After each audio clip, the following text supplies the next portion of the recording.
Monganga, nazoyoka pasi awa. Nasala nini? Soki ozayoka boye, esengeli yo mona biso minganga. Lelo tokolobela bongo bokono na kombo ya asthme. Pona kolobela likambo wana ezalaka nini, eutaka wapi, eza nini, ebandaka ndenge nini. Tobengi bongo Dr. Bob Lubamba. Dr. Bob ayebisa biso azali wapi, azali nani, asalaka nini, yenda koyanola na mituno tozali nango awa na kati ya monganga na sala nini. Boye bolamu na kati ya monganga na sala nini, Dr. Bob. Mbote mama Fatuma. Ngai Dr. Bob naza na eta ya Colorado awa na mboka ya États-Unis. Naza directeur ya centre de recherche oyo to lukaka bakisi pona ba maladie lokola ba asthme, ba maladie ya motema, ba maladie misusu ya mikuwa. Donc eza musala na salaka awa na États-Unis.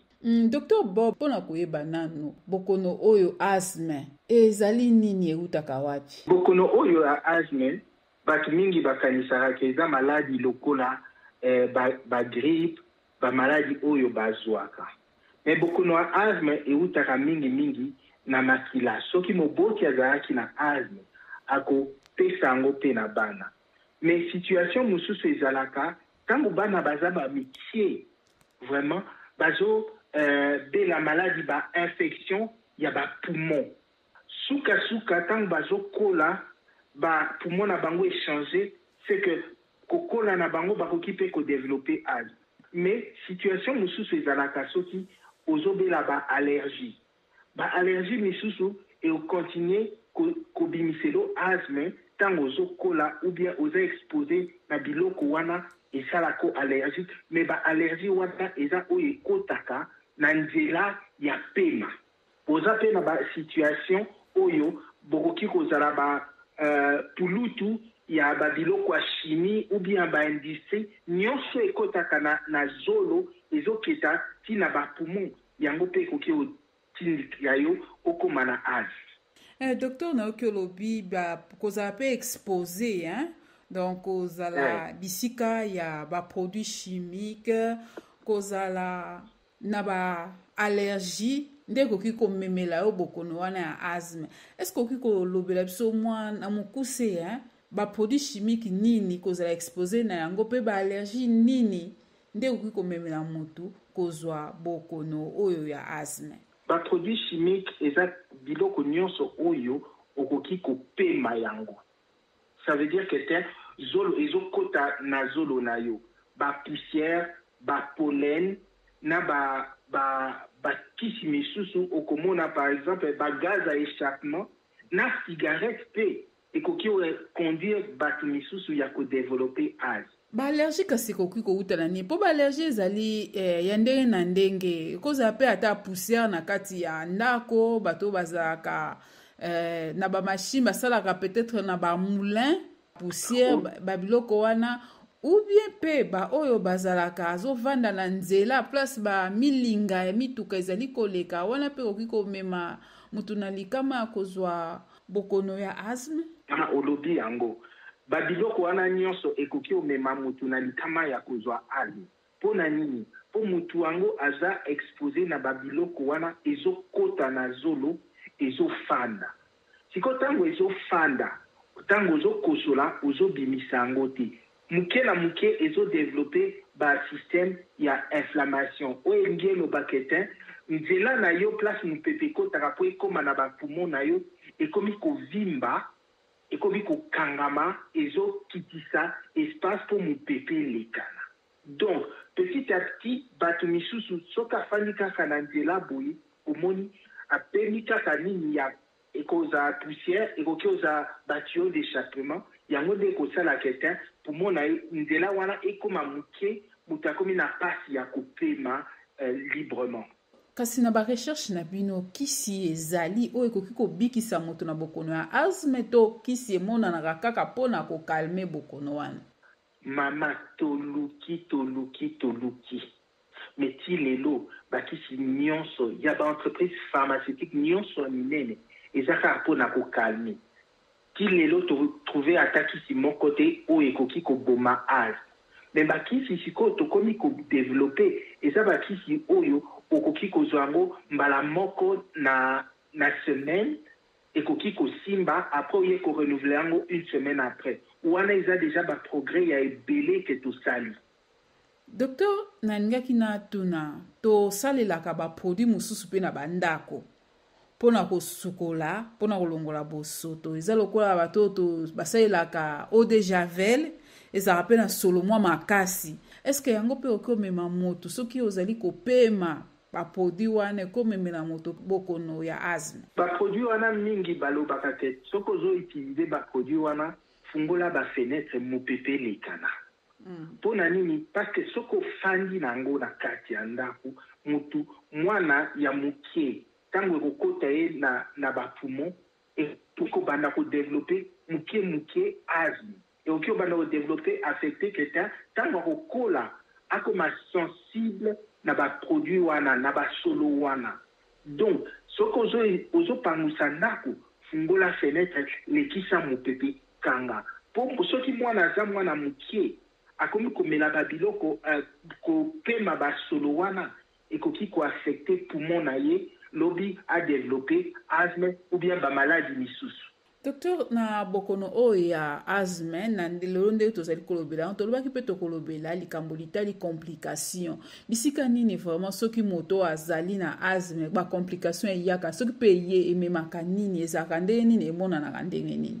Soki moto aza na asthme et aza exposé par exemple na ba produit o epesaka ye allergie okomona mutu akomi na pema mukuse ou bien pema na ye ekomi azopema aosa makelele moko boye lokola siffle ezobeta.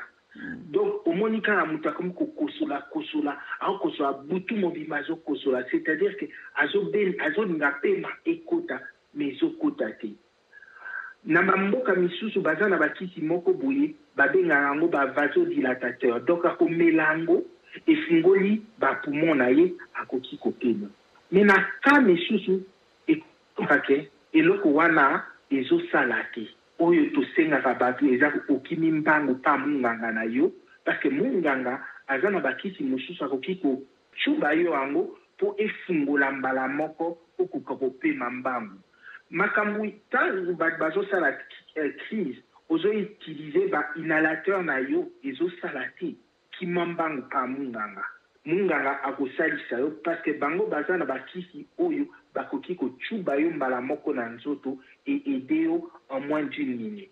Docteur Bob namonaka soki moyeleki makasi bazali conseiller na bato oyo babelaka mingi bokono ya asthme bokono ya pema kosala keba kozala libanda te. Est-ce que moi pe ezali eloko ekokomema moto asala crise ya asthme molunge makasi? Moi te ekobema moto asala crise ya asthme te, mais moi esalaka ke pulutu emata ba poussière emati ba pollen ebimi. Donc siko ba pollen wana nde mutu ekoki ko déclencher ba crise ya asthme. Yango balobaka kaka soki moi ebandi kobima ba fololo ekomi kopesa bo batama na bandako mpona ekoki ko déclencher ba crise ya asthme. Na tango mutu asali crise elembo nini okoki komona ke mutu asali crise nde baloba soki mutu azosala AVC obe azosala boye tuba ye mwa tonga na musapi mwa makila ebima okoki kolamusa ye soki mutu akangamaki. Me na tango mutu azali kosala crise ya asthme pembeni ya mutu wana yo okoki kosala nini mpona kosunga ye? Munganga te ya mutu oyo azali pembeni ya mutu asali crise akoki osala ndeni mpo asunga ye? Batu mingi o basalaka asthme o munganga yebisi bango ke basalaka asthme bapesaka bango kisi moko boye. Kisi wana ezala kotia na munoko. Me na ka ya crise teke mutu yango aza nango na poche na ye te eza place moko mosika oyo ye pema na ye ezopermettre te akima ake kozwa nini yango mutu aza pembeni il faut ayebaka bato bazalaka pembeni bayebaka place inhalateur wana ezalaka mpona bango bazwa yango bapesa ye epermettre ye abanda kopema malamu. Eza kaka solution moko wana nde tokoki lobela parce que ba solution misusu ezati ezakaka inhalateur wana ou bien kokima na pharmacie kozwa inhalateur wana mpona kopesa moto.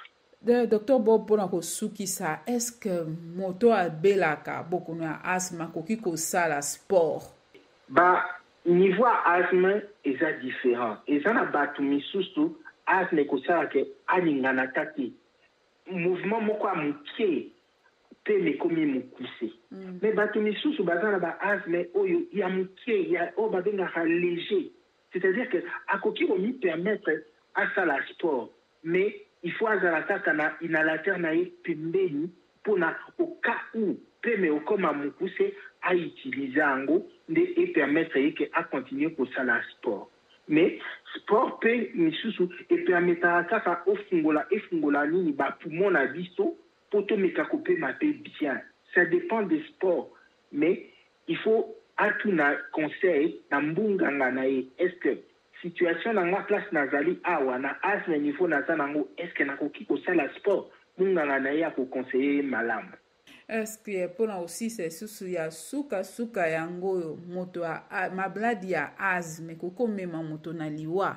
Mama, maladie ya asthme ekoki mema moto na liwa parce que tant to solo la kana batu o bazana asthme ba okoloba soka sali crise ezalo kwa moto akoti na kse amai azolu kapima parce que asthme ezo conduire moto vela place moto pefeko taka ezala bloqué.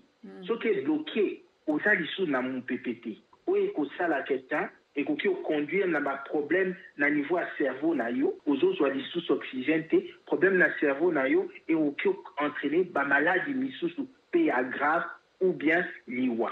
Matondo mi Dr. Bob pona ndengo pesi biso ngonga lelo na pokwa ko uta Colorado. Soki naza na eloko moko na sengelaki kotuna na tunite Dr. Bob yoza na iloba ya suka. Merci Mama Fatouma. Toza awa pona kopesa ba conseil ba biloko ebele au sujet ba maladie oyo toza surtout exposé na ba mboka na biso na Congo. Il faut ko yekola ko batela yango ko éviter ba biloko lokola ba cigarette parce que ba maladie ebele oyo affectaka pe matozolo bela lelo as mais ba maladie ebele ba oyo ba melara cigarette na ba oyo kutu ba belaka ba shisha wana ba biloko wana nyonso et conduisaka na ba maladie moko batu nalo ba yebite be biso na ba laboratoire na biso na ba examen na biso tozomona ngo eloko ya simple ezate batela pe manayo oyo uzanango komi exposé na ba biloko ya pamba